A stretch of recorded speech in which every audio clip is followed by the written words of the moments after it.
Transport के काम का क्या हुआ? कल बताता हूँ।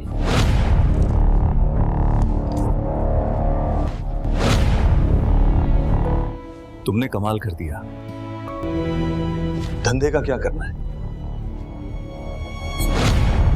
फैसला तुम्हें करना है। फैसला मेरे हाथ में है। पैसा ताल्लुक सब है, लेकिन शहर हाथ से जा रहा है। ये सब मेरे हाथ में है। दुश्मन और दोस्त की खबर ही हमारी जीत है। हमें असले से ज्यादा खबर की जरूरत है।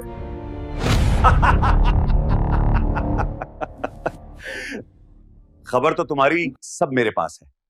हम में गद्दार कौन है क्या?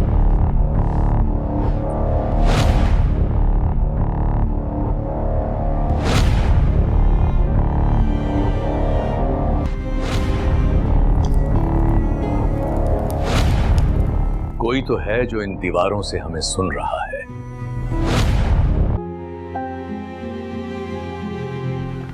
मुझे लगता है खबर दीवारों से नहीं बल्कि बिस्तर से जा रही है।